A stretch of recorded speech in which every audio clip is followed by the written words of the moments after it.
Et vous pensiez s'en avoir échappé à leur emprise, que vous étiez enfin libre, mais les narcissiques n'abandonnent jamais aussi facilement. Quand ils sentent qu'ils n'ont plus de contrôle sur vous, ils déploient trois tactiques redoutables pour essayer de reprendre le dessus.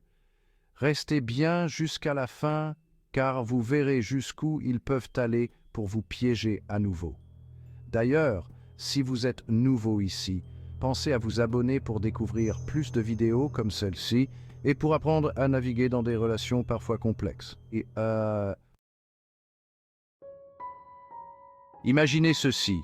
Sophie, une jeune femme brillante et pleine de vie, essaie de se reconstruire après avoir quitté un homme narcissique. Elle avait toujours été une personne forte et indépendante, mais les années passées avec lui avaient érodé sa confiance en elle. Elle a enfin trouvé la force de rompre le cycle de manipulation et de maltraitance psychologique dans lequel elle était plongée. Ce n'était pas une décision facile, mais elle savait que c'était nécessaire pour retrouver sa paix intérieure. La première chose qu'il a faite, se poser en victime. Il a immédiatement commencé à tisser un récit où il était le héros incompris, trahi par celle qu'il prétendait aimer. Pour lui, Sophie était la méchante, celle qui l'avait trahi. Il ne pouvait pas accepter la responsabilité de ses propres actions et préférait blâmer Sophie pour tout ce qui n'allait pas. Il a contacté tous leurs amis communs, leur racontant une version déformée de la réalité, se dépeignant comme un homme brisé par le départ de Sophie. Il a utilisé chaque interaction pour renforcer son rôle de victime. Il s'est présenté comme un martyr, sacrifié sur l'autel de l'ambition dévorante de Sophie. Il a joué sur les émotions de leurs amis, cherchant à les rallier à sa cause. Il jouait le rôle du pauvre homme incompris à la perfection. Chaque larme, chaque soupir était calculé pour susciter la sympathie et détourner l'attention de ses propres fautes. Le but de cette manipulation est clair: retourner l'opinion publique contre Sophie, la faire douter d'elle-même et la culpabiliser. Sophie était anéantie. Elle se sentait trahie non seulement par lui, mais aussi par ceux qui croyaient à ses mensonges. Elle se demandait comment il pouvait mentir aussi effrontément, comment il pouvait la faire passer pour la coupable, alors qu'il était celui qui l'avait fait souffrir pendant des années. Chaque message, chaque appel de leurs amis communs était une nouvelle blessure. Ce genre de manipulation peut être extrêmement déstabilisant pour la victime. Elle commence à douter de sa propre perception de la réalité, se demandant si elle n'a pas exagéré ou mal compris la situation. Elle se retrouve isolée, confrontée à des accusations injustes et à l'incompréhension de son entourage. Les amis qui autrefois la soutenaient semblent maintenant douter d'elle, mais au fond d'elle, elle savait qu'elle ne pourrait jamais être heureuse avec lui. Elle savait que, pour retrouver sa sérénité, elle devait s'éloigner de cette toxicité. Le plus important dans ces moments-là, c'est de se rappeler la vérité, de se rappeler qui elle est vraiment et pourquoi elle a pris cette décision. Ne laissez pas le narcissique vous faire douter de votre réalité. Leur pouvoir réside dans leur capacité à manipuler et à déformer la vérité. Sophie a décidé de se concentrer sur elle-même, sur sa guérison. Elle a commencé à pratiquer des activités qui lui apportaient de la joie et de la paix. Vous avez le droit de vous protéger et de vous reconstruire loin de son influence toxique. En prenant soin d'elle-même, Sophie a retrouvé sa force et sa confiance en elle. Le temps a passé et les blessures de Sophie ont commencé à cicatriser. Elle a traversé des moments difficiles, mais peu à peu, elle a retrouvé la force de se relever. Elle a repris confiance en elle et a retrouvé un semblant d'équilibre dans sa vie. Ses journées étaient remplies de nouvelles routines, de moments de paix et de petits plaisirs qui lui redonnaient le sourire. C'est alors que son ex-compagnon a refait surface, armé d'une nouvelle stratégie pour la reconquérir. Il semblait déterminé à regagner sa place dans la vie de Sophie. Après avoir joué la victime, il a changé de stratégie, devenant tout à coup extrêmement charmant et attentionné. Il savait exactement quoi dire et quoi faire pour toucher le cœur de Sophie. Il voulait montrer à Sophie qu'il avait changé et qu'il était prêt à tout pour la reconquérir. Ses gestes étaient assez calculés, mais semblaient sincères. Il l'a bombardée de messages d'amour, de fleurs, de cadeaux extravagants.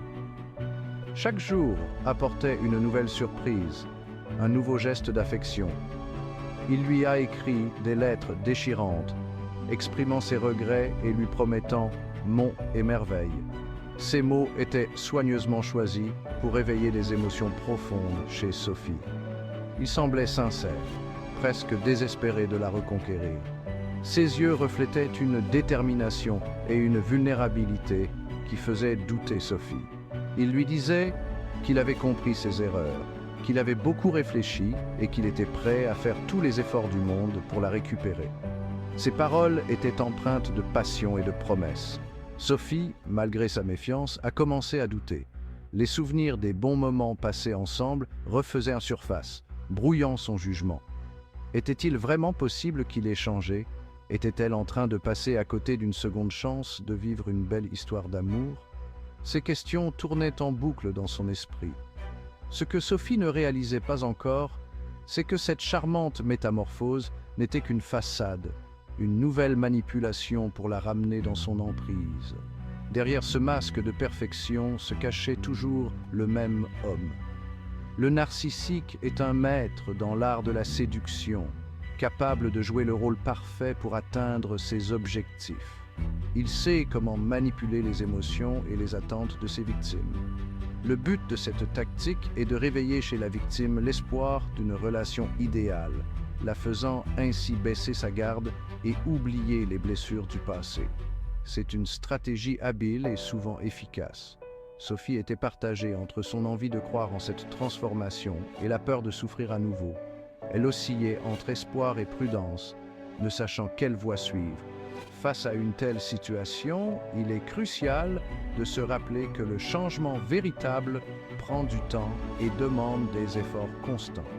Les promesses instantanées sont souvent trompeuses. Un changement aussi radical du jour au lendemain est souvent le signe d'une manipulation.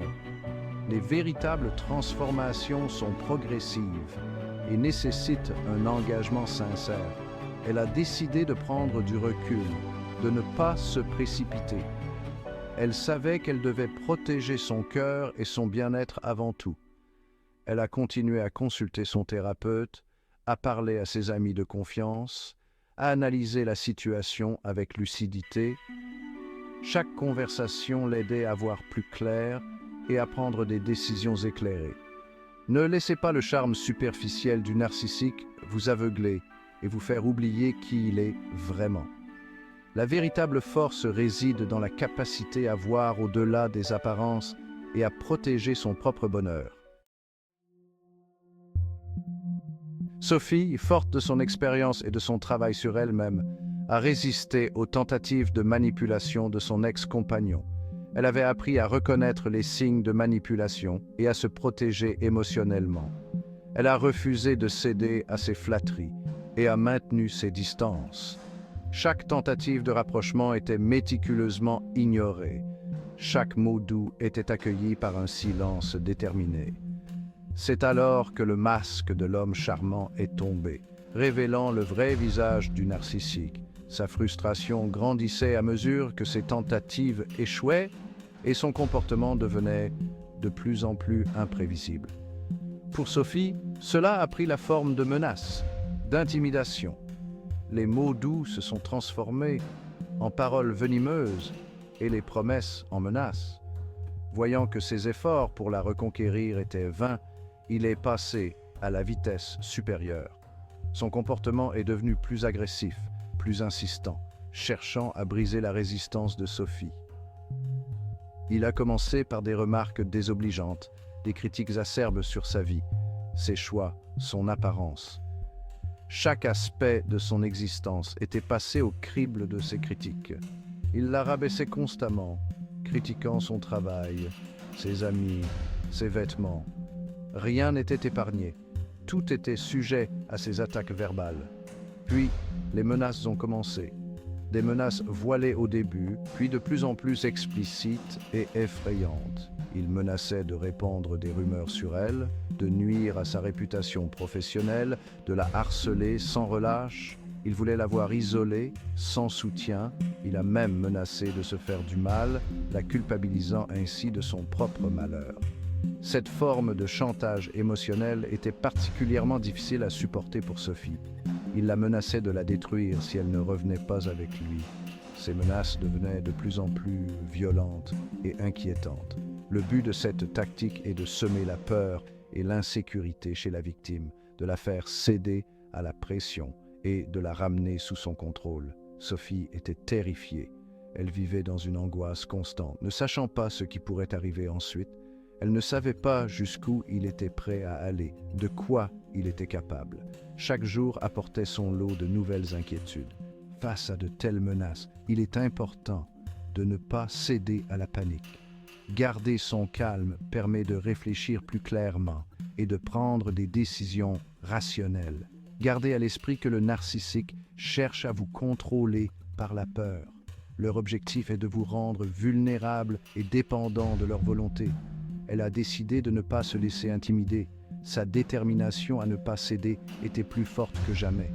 Elle a gardé des preuves de ses menaces, des captures d'écran de ses messages, des enregistrements de ses appels.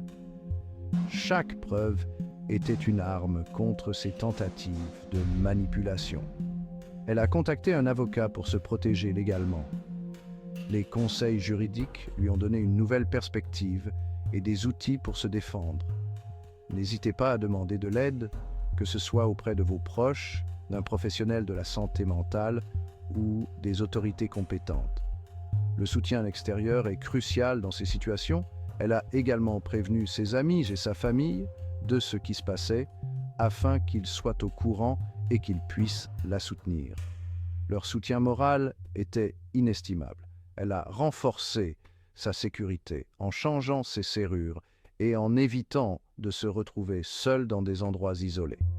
Chaque mesure de sécurité ajoutée était un pas de plus vers la tranquillité d'esprit. N'oubliez jamais que vous avez le droit de vivre en sécurité et en paix.